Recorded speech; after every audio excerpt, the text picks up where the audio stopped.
Hello, hello, hello, and welcome to Courageously Kind. I'm Maddie. And I'm Liz. We're twin sisters and best friends. Together, we share stories of especially kind humans doing especially kind things, in hopes that these conversations motivate and inspire you to be kinder to yourself and others. When we're not speaking with an incredible guest, we'll speak directly from our hearts about what it means to us to be courageously kind.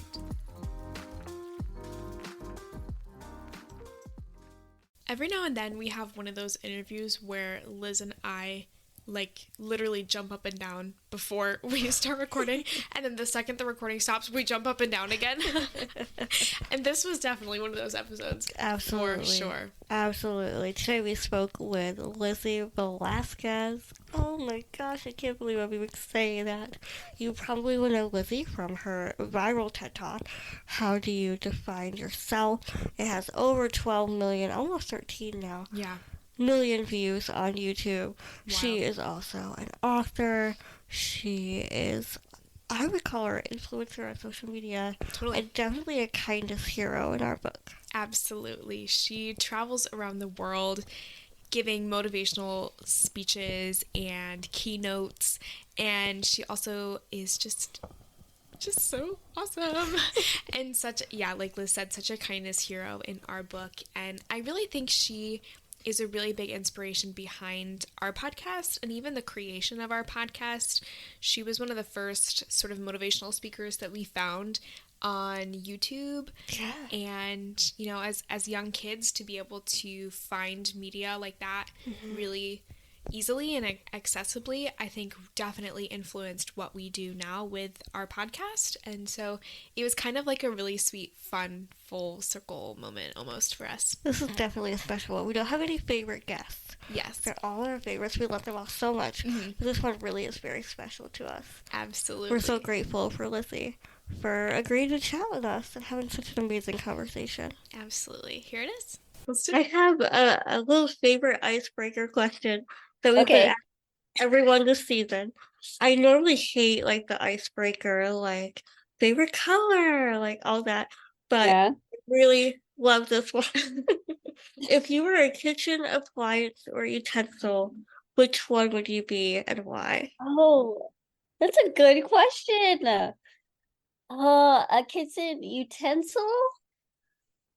I would probably be, I think, a spoon, maybe. Great one. I feel Yes. like it's just like a general good Yes. utensil that Yes. doesn't drop anything in between Yes. the little things, like a fork.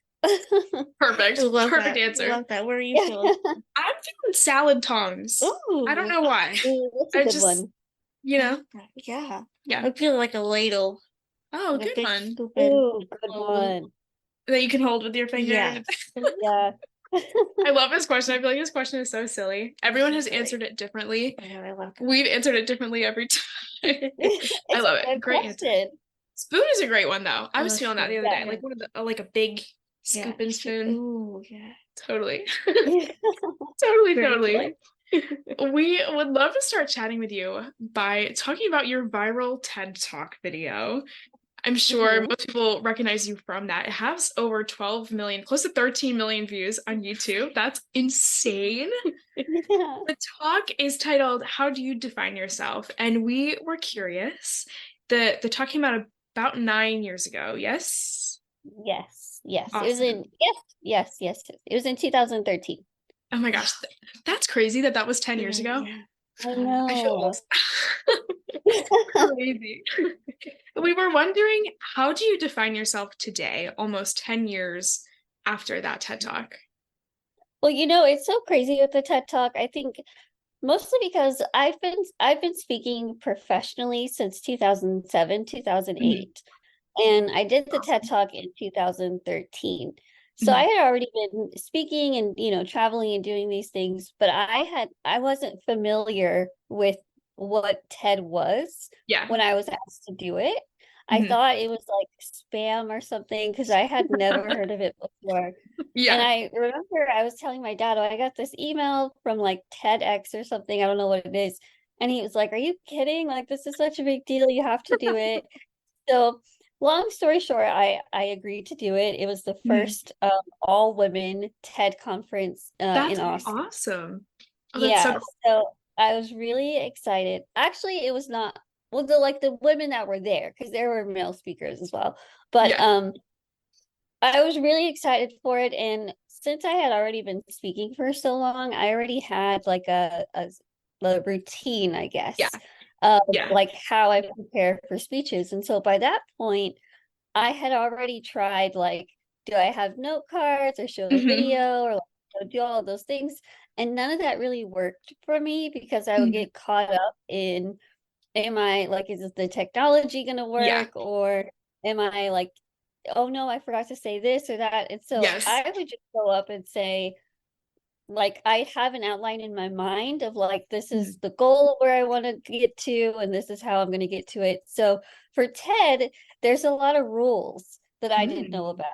Yeah. And so you have to work with someone who is like on the team that's putting on the Mhm. conference, and Mhm. you sort of just have to like prepare an outline with them.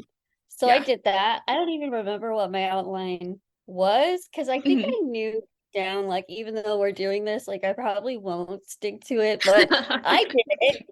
And I I had love like it. a whole speech, and I was I didn't know that being the being asked to speak very last at a TED conference is like a big deal and like an honor, and I Mm. had no idea. The So grand I was asked finale. I love it. I was asked to speak like towards the middle. And then later I the woman Sarah Bordeaux, who's like directing and putting it all on, she came to me and sort of knelt down and was like, "Hey, is it okay if we put you last?" And I just thought, "Yeah, sure." And Yeah. so I went up, and I had met the girl that I had been producing with, or figuring things out with, in person for the first time, because it was all over Skype at the time. Yeah. And I looked at her, and she and I had only met once in person the day Mhm. before, so we didn't really know each other. And Mhm. I basically just said, "Do you trust me?" And this was right before I went on stage. And she said, "Yeah." I said, "Well, I'm going to throw out everything that we talked about."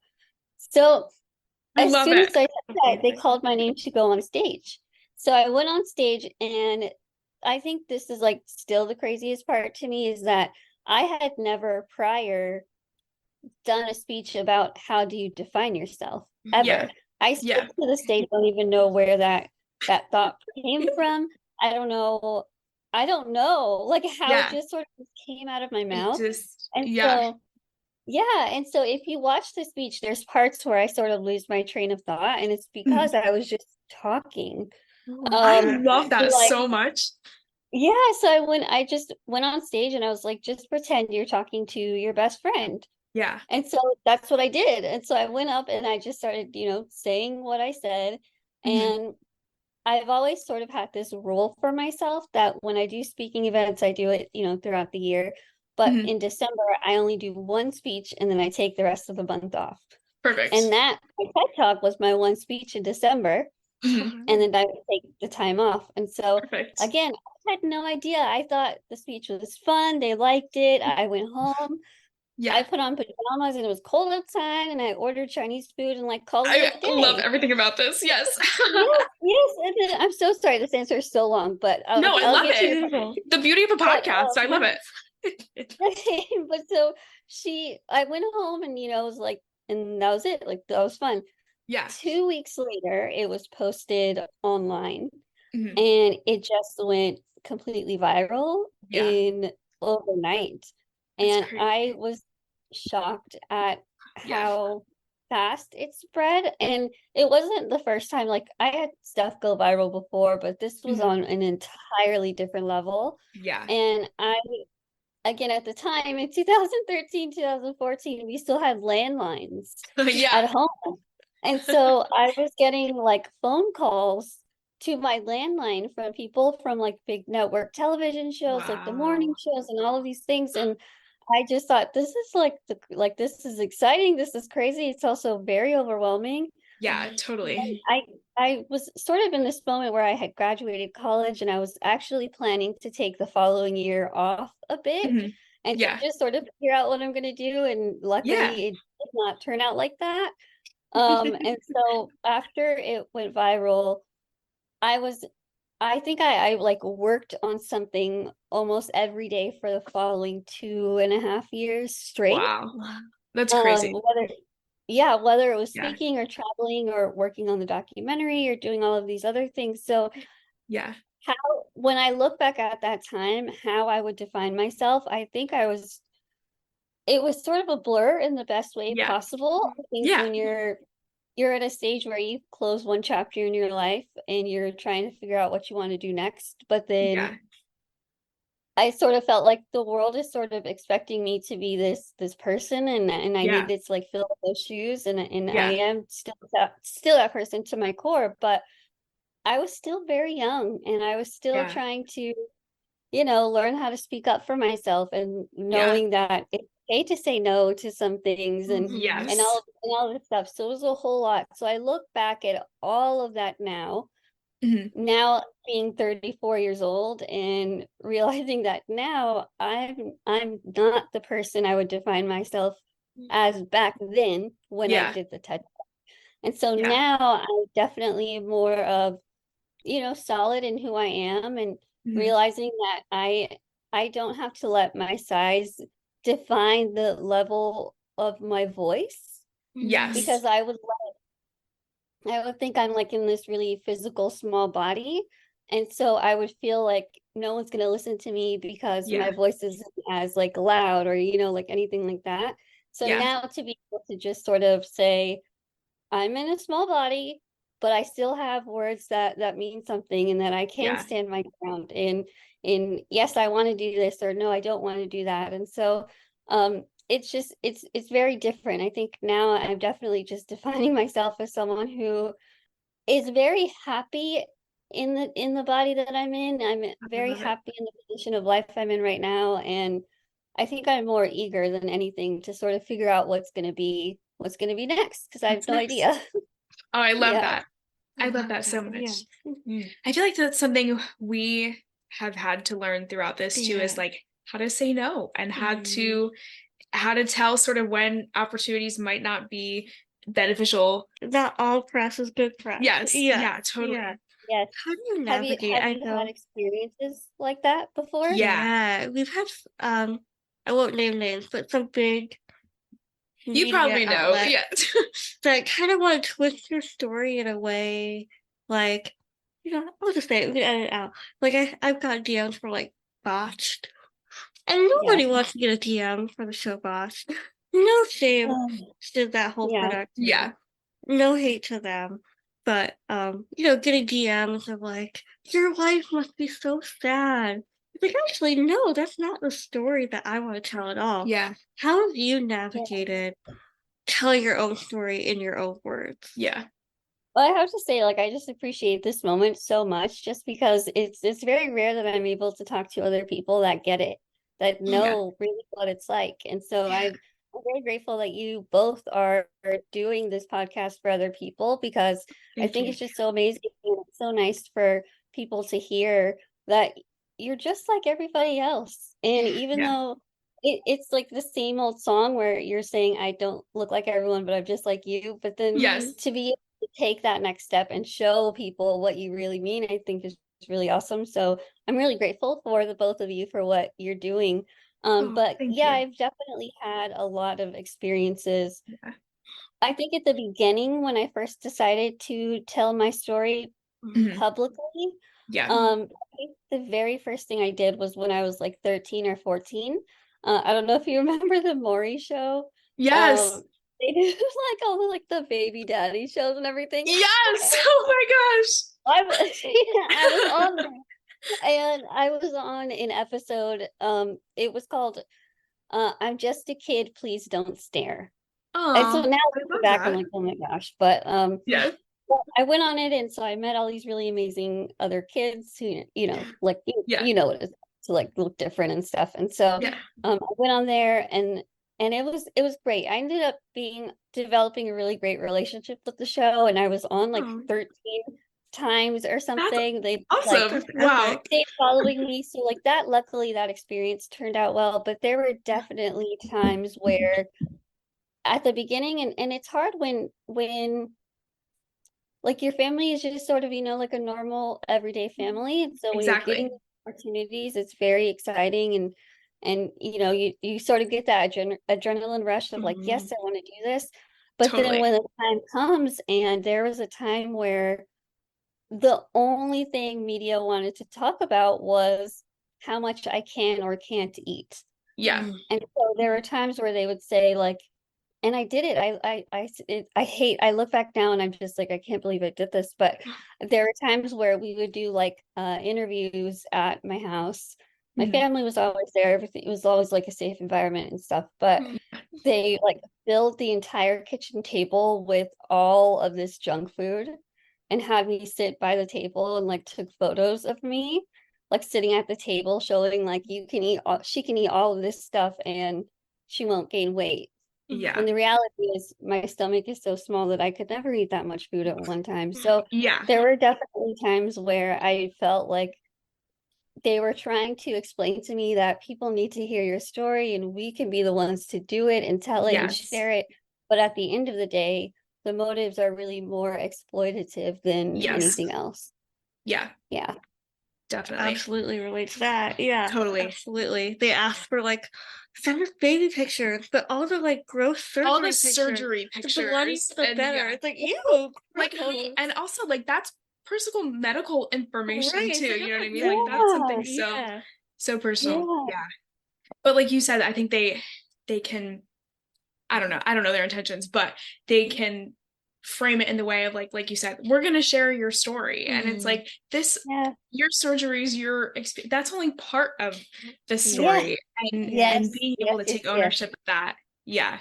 Yes. I think the biggest Totally. time that really happened to me, I I don't remember when it was. It was way before TED, and I had talked a magazine from the UK Mhm. emailed Mhm. and said they wanted to do a story on me. And so I Yeah. talked to a reporter on the phone for Mhm. maybe 2 hours. Yeah. I can't believe I did that for 2 hours, but I talked to her for like 2 hours. Yeah. And the entire time, like it was a normal conversation. Yeah. The interview, did the photos, did all of the things. And Mhm. then like a few weeks later, when the story comes out, the headline was "Girl must eat every 15 minutes or she'll die." And my heart sank when I saw that. But Yeah. then also I was like furious because the woman Yeah. who wrote it, I talked to her for 2 hours and she didn't hear me eat, and I'm pretty sure I lived through the entire conversation. So Oh my it just gosh. didn't make sense. But then it sort of just spiraled because it went viral, of Yeah. course. Like, Of what do course. you mean this girl has to eat to stay alive? And so it Yeah. spread everywhere. And that was my first time to really get like the national Today Show and all of these things. And so they were calling and saying, we saw this article, we want to talk to you. Like, this is such a crazy thing. And so in my mind, I thought, do I tell them the truth Yeah. and not Yeah. New York to go set the record straight on national television? Yeah. Or do I just say, yep, that's me, and then go on the show and then say waited and went on to the show to sort of just, tell my own story? Yeah. Yeah. We're communications students right now. We're in college studying communications. And I feel like we're taking an ethics class this semester, but last semester we talked about media and culture and society and the huge impact that the media we have Right. has on our society and on people in general. And it infuriates me that they were able to publish something that was just not true. Yeah. You know, how unethical is that? And it just goes to show that like I think that ethics and kindness and compassion and human decency to tell the truth is so necessary and so needed in our media for sure. I couldn't agree more. So you're both Yeah. in college right now? Yeah. We are. We're twins. Yeah. Yes. So we're gonna start our junior year next week. Oh, It's crazy. congratulations. My major was communication studies. Oh my gosh. Amazing. Yay. Oh, I love that. I love that. Yeah. Liz said it's so settling to meet other people that studied communications because we're very much like, we have no idea what we want to do after school. So settling to meet people that are like living successful lives and totally. It can fall into anything that you want Totally. in any level or scale. Like you won't be like in a box of this is the one thing I have to do. So I think Love that. it's a great idea. Yeah. Perfect. Thank you for confirming that. So settled. Yeah. How would you describe, as someone who has a communications degree, how would you describe your relationship with social media? And how do you like keep like a healthy relationship with social media and how you use it? I think I definitely have a love-hate relationship with social media, Totally. to be honest. Yeah. At the very beginning, so when I was like 12 or 13, the only big social media was MySpace. And Mhm. so I don't know if you remember or know what MySpace is. I've Um, heard of it. okay, Yeah. see, that makes me feel old. So MySpace was like it was social media where everyone had their own profile page, Okay. but you had to know how to code to Interesting. when you like how it's like all like the symbols and the numbers and like when Yeah. you see stuff, that's how it was. And that's how Huh. if you wanted to like change your background or add a song, you had to like literally code what you wanted. It Oh was my crazy. God. Oh. Huh. But and you had like so just like it was like the front, like if you're looking at a Facebook profile, that's Yeah. basically what it was. Okay. But you could have on your profile, you had a top 8 friends. Yeah. And so you would have to pick like who are your friends and who are the ones you're going to showcase. You It had was to a whole pick. thing. You had to pick, and now I'm like, oh my gosh. And you can tell like when someone was fighting with someone, if Because it they made weren't like removed. on their top or anything. Oh my Yeah, it was a God. Oh my whole thing. God. Yeah, yeah. MySpace was wild. But so right before I got my account, Yeah. I knew a lot of my friends were on it and I talked to my parents and they basically said, we're okay with you having it, but you have to know with the good comes the bad. And Totally. so if you think that if someone comments on something that you post and if they say something that's really hurtful, if Mhm. you think it's going to really, really upset you, then maybe this isn't the right time for you to get on social media. And Yeah, of course, when you're totally. 13, you think you know everything in the Of world. course. So I was like, what do you like? I don't care what they say. I'm going to do it. And so I Yeah. did it. And they were definitely right. I will say that. Yeah. And I, the difference was also that like I was so used to like the stares and like the whispers and everything my Mhm. whole life growing up. And so this was the Mhm. same thing, but in a different form, Yeah. in a digital form now. And so in a way I was used to it. In another way I hated it, but then also Yeah. I loved it because it was fun to like post pictures with my friends and Yeah. do all of these like everyone else is doing. And so Absolutely. I definitely had like a rocky start with it. Yeah. Then over time I figured it out and I didn't really have my big issue with it until I was 17 when Yeah. I found the World's Ugliest Woman video that someone posted of me. It Yeah. was actually a clip from that first episode of Maury that I was on. They found it. I Yeah. don't know how. And they sort of took an 8-second clip from that episode, and Yeah. then posted it and did the title and all of the things. So once I got to that point, I was sort of at a point where I was happy with social media. Then all of a sudden, it's like every like 4 million people are seeing this, and everyone is Yeah. saying how disgusting and ugly I am. And so, as I think, even if you're human, and so as much as you want to say, I don't let those get to me, they get to you.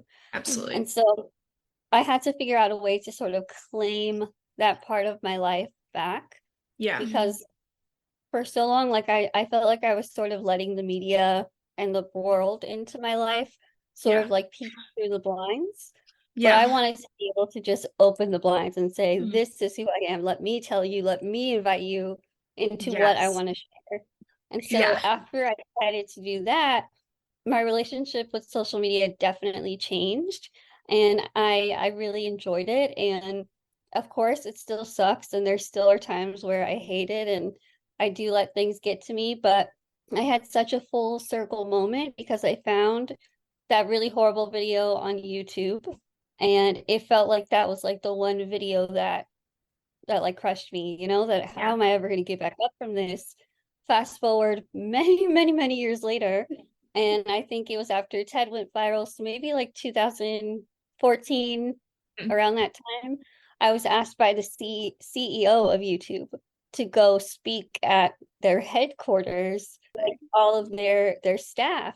And I had the chance to like sit down with some of their different teams who work on the commenting sections and give them my advice on what I think could help. And so it was definitely a big, very, very big full circle moment. That's amazing. And to be in that room, like you said, with people that have control of the platform, you know what I mean? That is like, it's settling to know that people who run social media, I guess, are thinking about these things and do want to improve the platforms and make them better. I really hope that in the future, social media can be, I don't know what I want to say, like less hateful, I guess, you know what I mean? There can be systems in place to where that kind of, you know, inappropriate comments or things like that are dealt with, aren't tolerated. Yeah, totally. Yeah. I'm curious what y'all's experience has been like with it, with social media. I feel like when we were probably around 12 or 13, I think we got Instagram for the first time. Back when it was like the little camera thing. And I feel like at first it was really just like sharing stuff with our family and our friends. And I would say it was like, I don't know, I felt pretty sheltered. It wasn't, I think, until we got TikTok that we started to get like really unsolicited like comments from strangers. And specifically, like we used to do like live streams on TikTok. Just like to open it up, just talking about our podcast and what we do, and that seemed to be like the worst place for just trolls. Trolls. And so I think now we try and not be controlling of it, but try and like protect ourselves a little bit more. And not not that anybody does open themselves up to anything. It's totally the other person. But I think trying to protect ourselves the best we can. Well, setting some boundaries too, and saying like, you know, if TikTok lives are not, if they make you feel uncomfortable, we don't have to do them. Like it doesn't have to be something that we do. I think YouTube has been pretty chill. You had a video get she did a Q&A about like golden heart syndrome and her story and that sort of thing, and that was really positively received, which was awesome. Just people wanting to learn from that. But that's such a great feeling. Yes. It is. It's so wonderful to have people that are so curious in such a genuine and kind way. I love that. Totally We did a video with, it was a UK production company, I think. And that was kind of a mix of like positive reception and then like not necessarily a negative, but sort of like backhanded sort of you know, I'm sure you know that feeling. You know, and it was all about like us being sisters, and Liz has golden hair and I don't, and that sort of thing. And I think it was done, they like let us see a cut of it before that, and we appreciated that for sure. And I think it was done in a tasteful way, but some of the comments were, you know, not super great.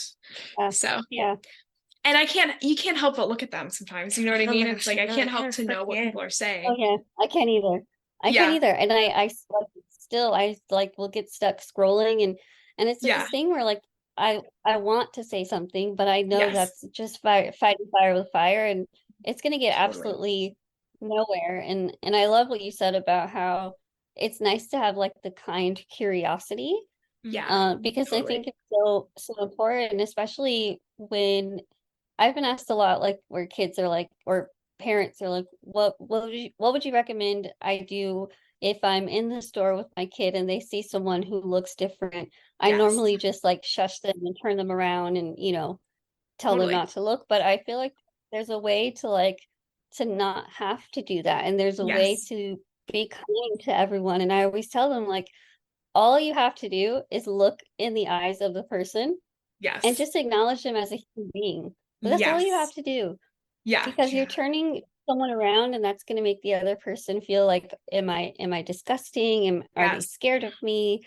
All of these things. And obviously that's probably not the adult's intention, but that's sort of what it comes off. So there's definitely a way to be curious. And I feel like the way to do that is simply by just acknowledging the other person. Yeah. Absolutely. And Totally. having the parents kind of lead by example and to show their kid, like, look at this is how you treat somebody Yeah. very kindly.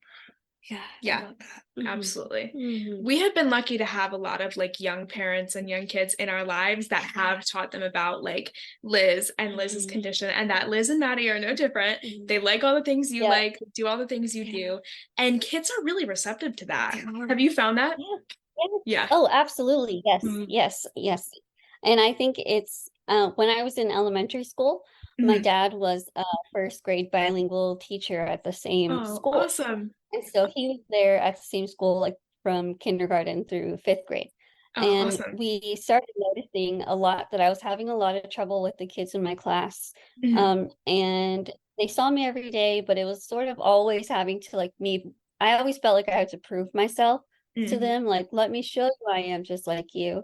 Mhm. And so what we started realizing is that kids are afraid of what they don't know. And Yes. so if you Absolutely. explain something to them in a level that they understand, it makes Mhm. such a difference. So we Yes. started sort of introducing, well, my dad started introducing me to the class on the first or second day of school every Yeah. year. So that it Yeah. was more of like, hey, this is Lizzie. Yes, she looks different. This is why. She's Mhm. just like you. And like the difference it made was unbelievable. Yeah. Of course, unfortunately, it was just, with the immediate kids in my class and Yeah. leaving the classroom was a whole different issue. Yeah. But it's something that really helped. And so now I've had this like dream goal in mind Yes. for I don't even know how many years. I haven't done it yet. I will do it, but I have this dream of sort of creating a kids series of Yes. where the main characters or the main kids are all kids who either look different and have like a physical disability, Yeah. or if they have a disability that you can't physically see. And Yes. so the idea is for these characters to sort of be the introduction that my dad was for me in the classroom. I love it So so I'm much. hoping to be able to do that one of these days. I Mm. just I don't know. I'm gonna do it. I'm gonna do it. But You're gonna do it. but yeah, it's definitely, I've seen the power of being able to sort of just explain something on a kid level and Absolutely. how great it is. We want to come work on that show too.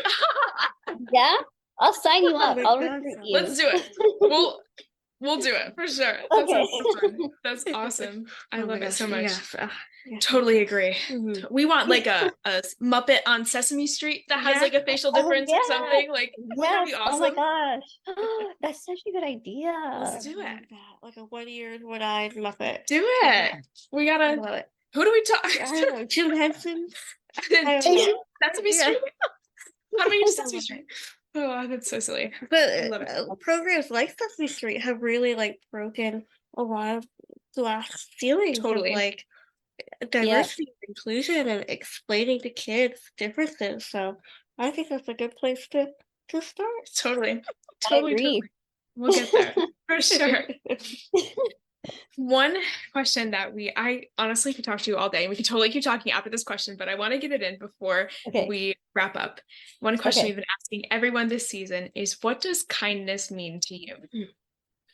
Oh, kindness. I feel like the answer to that sort of mixes in with if someone asks me like, what does beauty mean to Yeah. you? Love So that. so together I would kind of say what kindness means to me is sort of individually owning our own uniqueness and shining it to the world in a way that's where you're just so proud of it, and you don't feel like you have to live this sheltered life, and you Yeah. go into knowing that other people might not always be so kind, but at the same time you're living in this world where I also firmly believe that what you give out into the world is something that's really important. So to be able to go out and be kind to other people is so amazing and so important, but I think it's even more important to start with being kind to yourself first. Absolutely. So for me, Absolutely. kindness is sort of just like treating yourself with respect and valuing yourself with everything that you are physically and everything that you are personally. So to be able to take that out into the world is really what I think kindness is. Absolutely love that. Amazing answer. Perfect I answer. love hearing everybody's answers because everybody has a very unique answer, but still rooted all in the same principles. And I think it sort of proves the point that kindness is so complex, Yes. but it's also so simple, and it all comes back to treating ourselves and others with respect. I love that. Absolutely. Absolutely. We also love the stuff you've done on Hallow. We love Hallow. Really? Yes. I love them. Yes. Aren't they awesome? I love Hallow. Oh, they're so amazing. So I got to do I got to read one of like the nighttime Yes. I stories love that those. you can listen to, which was Yeah. such a fun experience. I've never done anything like that before, and it's a lot harder than you think it would be. Because you have to start like at a certain level, but by the end of it, it's sort of when people are falling asleep. So you sort of have to like whisper at the end of it. So I just felt so silly doing it, but I loved it. But I was on Zoom with the guy that was helping me, and his wife had walked into the room, and he was like, "Oh, we're the voices of like the different narrations," and I was like, "Really? Oh my God, this is so cool!" I was just like geeked out. I was so excited to meet them. Oh, I love it. Oh my God, I think you told me first. You were like, Lizzie Velásquez has a thing on Hallow. I was like, this is awesome. They're amazing. They're such a great company. Yeah, totally. So cool. Totally. I love them so much. We'll link that in the description too if people want to go check that out. A nice little sleep story. I love it. Hear me whisper at the end. Yeah. I love it. I love it so much. This has been so much fun. You were so awesome. We are like just over the moon that we got to talk to you today. This is awesome. Oh, thank you. It's been so nice to talk to both of you. I mean it when I said that we finished this interview and then Liz and I were just like jumping up and down. We were so just so happy to have connected with Lizzie, and I think Liz said, I just realized it's Liz and Lizzie. It's funny. Liz said to me afterwards, she was like, we felt so comfortable in this interview, and we feel comfortable in all of our interviews, but certain interviews you really just feel like you're talking with a friend, and that's totally what this felt like, for sure. Absolutely. It was so special to connect with her, and I'm so excited that you guys were able to connect with her too through this episode. It's really special. Definitely check out her TED Talk if you haven't already, or go watch it again because it's so good and so impactful, and there's something in there that we all can take away from it, for sure. That'll be linked in the description. Her documentary will also be linked in the description. We didn't really get into it, but she is the subject and I believe a producer on a documentary about her story and about the importance of kindness and anti-bullying, which is so awesome. So that will be linked in the description below. The link to her socials will be in the description, and the link to her books will be in the description as well. So again, was so awesome. I feel like I could have talked to her forever. For so long. Absolutely. Yeah. It was so awesome. So awesome. Again, a huge thank you to Lizzie for sharing her time and her energy with us today. And a huge thank you to you for listening today. We love you. Thank you as always, and we will see you back here real soon. Bye. We'd like to give a huge thank you to Anawalt's Landscape Contracting for their support of Courageously Kind. Anawalt's is a family-owned landscape contracting company in Berks County that has served Pennsylvania for over 35 years. If you're ready to get your landscaping project started, visit anawaltlandscape.com or call 610-916-7070. Anawalt's Landscape Contracting, beautifying Pennsylvania 1 yard at a time. Thank you so much for listening. If you like this episode, feel free to share it with your friends, your family, or anyone you think might like it too. And if you want to support the show, leave us a review on Spotify or Apple Podcasts. It really does help. Or check out our merch store at courageouslykind.org. Take good care, and we'll see you back here real soon.